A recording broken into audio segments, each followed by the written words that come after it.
maaf kalau saya ngomong begini, kenyataannya demikian. Dan baru kemarin terbongkar ada seorang dokter muslim yang soleh, dokter berhasil meruqyah seseorang yang kesurupan jin. Setan yang ada dalam tubuh orang itu diajak berbicara dan berbicara tentang virus corona. Apa kata mereka? Yang membuat virus corona ini adalah Illuminati. This virus that was implemented by the United States in China, is it linked to jinns and magic, or is it just a chemical weapon?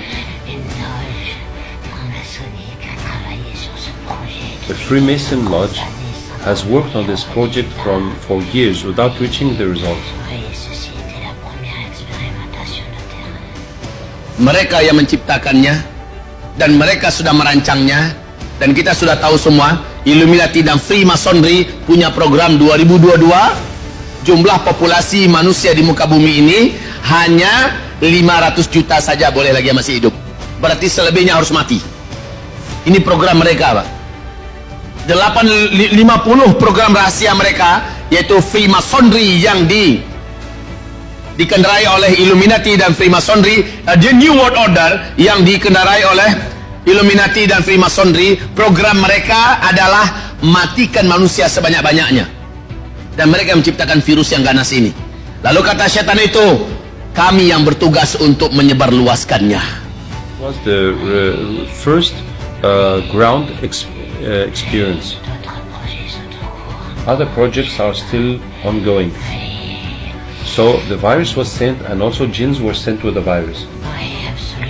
Yes, absolutely. Because we make the things easier, the symptoms easier. Les simplificateurs, les amplificateurs. Oh no. Teringat oleh saya hadis Nabi, la dua, tidak ada satupun penyakit menular yang menular dengan sendirinya. Ternyata penyakit menular itu penularannya adalah bantuan jin dan setan. Atau yang kedua, ditularkan secara paksa, yaitu disuntikkan. Disuntikkan atau berhubungan intim, berciuman langsung, atau berhubungan intim langsung, maka terjadilah penularan secara langsung. Nah, kalau lewat udara dan sebagainya, menurut hadis Nabi, setanlah yang mengantarkannya. Dan ternyata setannya diajak diskusi, benar, mereka lah yang menyebarkan itu.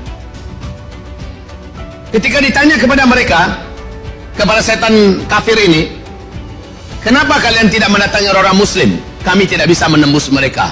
Ini penting, Pak. Bu, kami tidak bisa menembus orang-orang muslim.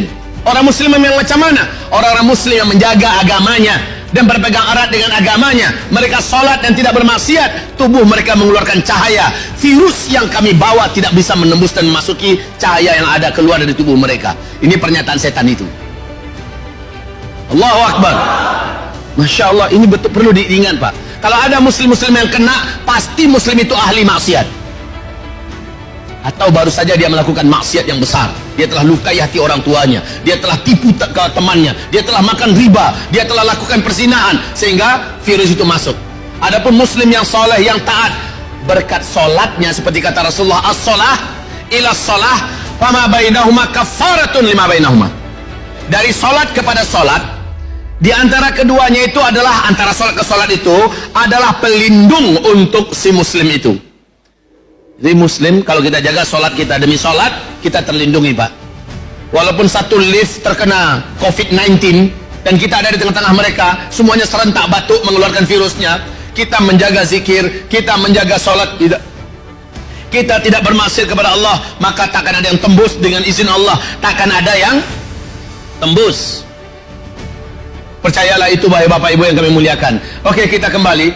Lalu berikutnya, kata Rasulullah berikutnya, nanti di akhir zaman akan ada tahun-tahun di mana umatku akan terhalang melaksanakan ibadah umroh dan haji. Allah.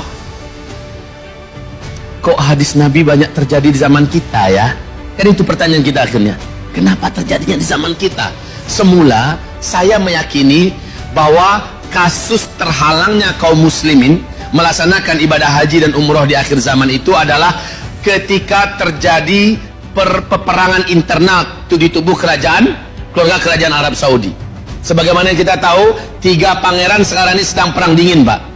Pangeran Muhammad bin Salman, sang putra mahkota, yang berambisi sekali untuk menggantikan ayahnya yang masih hidup, Raja Salman.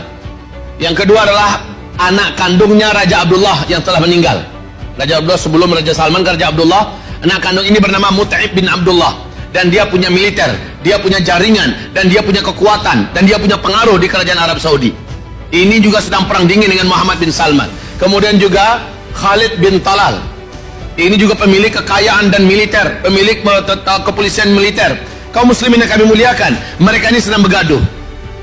Pikir hati saya, ini terjadinya penghalangan untuk orang melaksanakan ibadah haji dan umrah ketika meninggal Raja Salman. Mereka bertiga kelahi, perebutan kekuasaan, dan akhirnya tentulah negara ini akan menghalangi orang-orang untuk melaksanakan ibadah karena keselamatannya tidak terjamin. Betul? Dan negara-negara luar pun pasti akan menghalangi rakyatnya akan berangkat umrah dan haji sebab sedang ada perang di Saudi. Logika yang bisa dipahami sekarang itu begitu. Ternyata Allah percepat ini dengan cara penyebaran virus corona ini.